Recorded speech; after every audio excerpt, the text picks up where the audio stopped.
Dalam kitab Maulid Syaraful Anam disebutkan oleh Al-Imam Abdul Wahid bin Ismail bahwasanya dahulu di Mesir ya ada satu orang bikin perayaan Maulid besar-besaran untuk membaca sejarah kehidupan Rasulullah sallallahu alaihi wasallam. Dia bikin acara besar, undang orang banyak untuk mendengarkan sejarah hidupnya Rasulullah sallallahu alaihi wasallam dan kelahirannya. Dia bikin makanan, macam pesta besar-besaran begitu. Kebetulan tetangganya orang ini adalah seorang Yahudi. Orang Yahudi, suami istri keluarga. Si istri ini, istri Yahudi bilang sama suaminya, "Wahai suamiku, ini tetangga kita ngapain sih tiap tahun bikin pesta besar-besaran begini? Ada apa?" Suaminya yang Yahudi bilang sama istrinya, "Wahai istriku, ini tetangga kita dia orang Muslim. Dia tiap tahun bikin perayaan, dia katakan kelahiran nabinya, yaitu Nabi Muhammad SAW. Dia ungkapkan kegembiraan dan kebahagiaan atas kelahiran Nabi yang dia imani, itu Nabi Muhammad SAW. Udah, ini ucapan perbincangan berlalu begitu aja. Malam hari si perempuan ini, wanita Yahudiah ini tidur dengan suaminya seperti biasa. Malam hari si perempuan bermimpi melihat rumah tetangganya yang Muslim yang bikin maulid ini terang bercahaya, terang, lebih terang dari rumah-rumah yang lain, terang bercahaya luar biasa. Sampai si perempuan ini penasaran, ada apa? Dia keluar dari rumahnya ke rumah tetangganya si Muslim ini yang terang benderang. Dia lihat dari kejauhan rumahnya ramai, penuh sama manusia-manusia, dan itu rumah terang banget. Sampai akhirnya nggak kuat menahan, ini perempuan masuk ke rumah tetangganya yang Muslim yang bikin maulid itu dalam mimpi. Begitu dia masuk, ternyata dia lihat di dalam rumah tetangganya yang Muslim ini banyak orang-orang yang mukanya terang bercahaya, cakep-cakep, lagi ngumpul di rumah si Muslim ini.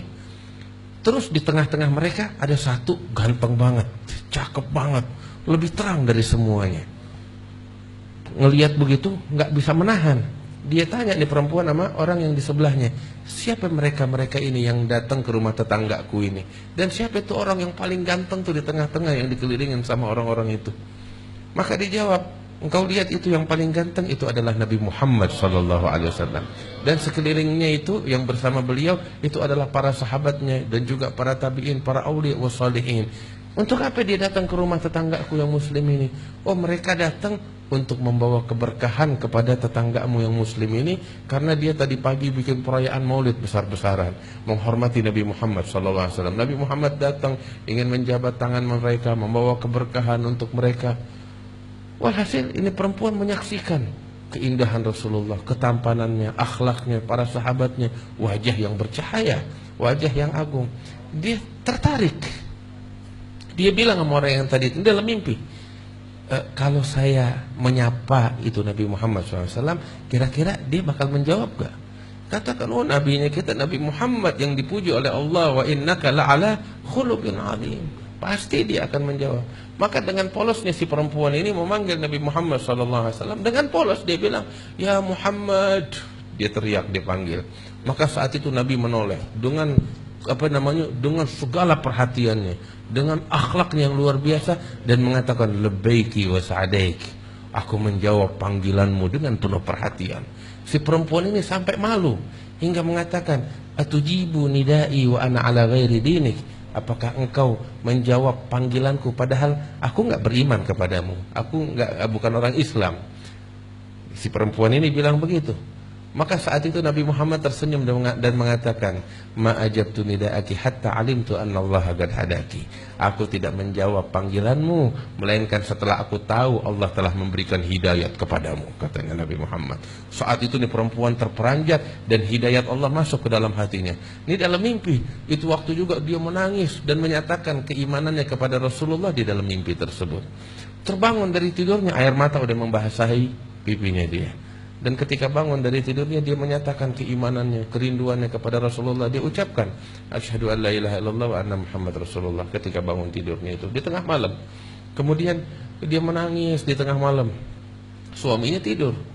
Dia menangis, dia merenungkan, dia menyatakan keislamannya dan keimanannya. Dia teringat dengan Rasulullah tersebut. Habis gitu tergerak di hatinya, esok hari aku tekad mau mengadakan perayaan maulid Nabi Muhammad SAW. Tidur malam itu. Pagi bangun, ketika bangun tidur lihat suaminya udah bangun lebih dulu. Dia duduk di tempat tidurnya. Dia merenung, ya Allah, saya udah masuk Islam.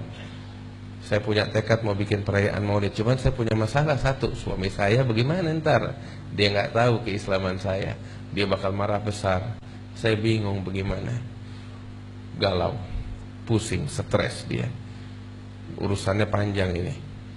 Walhasil udah, dia beranikan diri, dia bangun dari tempat tidurnya, dia bersih-bersih, kemudian dia keluar, pengen ngomong kepada suaminya dengan segala risikonya. Ketika dia keluar, dia heran, lihat suaminya lagi repot, lagi bersih-bersih rumah, banyak orang, kayak kayak mau bikin nyambut tamu. Dia datang sama suaminya, bilang, suamiku ada apa? Kok repot, nggak biasanya begini. Kayak mau ada tamu datang ke tempat kita. Iya, saya lagi mau nyambut tamu banyak. Ada apa? Saya kok nggak tahu. Iya, saya ini hari mau bikin perayaan. Perayaan apa? Pesta. Pesta apa? Pesta untuk seseorang yang semalam engkau masuk Islam di tangannya. Kaget nih perempuan. Dalam mimpi nggak ada yang tahu kecuali Allah. Kaget. Dari mana engkau tahu itu mimpi? Iya, engkau mimpi, engkau bangun terus sudah habis. Tapi itu mimpi masih berlanjut kepadaku. Aku pun masuk Islam di tangan Nabi Muhammad setelah engkau masuk Islam di tangannya, dan beliau yang memberitahu aku kalau engkau sudah masuk Islam di tangannya. Sallallahu alaihi wasallam. Tuh lihat, tetangganya yang Muslim bikin maulid, keberkahannya sampai ke rumah Yahudi hingga dapat hidayat dari Allah Subhanahu wa taala. Waktu kita di sini semuanya orang Islam, orang beriman sama Allah, cinta sama Nabi Muhammad sallallahu alaihi wasallam. Insyaallah keberkahan bakal kita, bakal lingkungan kita, bakal keluarga kita, ya Rabb, bakal umat Islam, bakal umat manusia sekalian.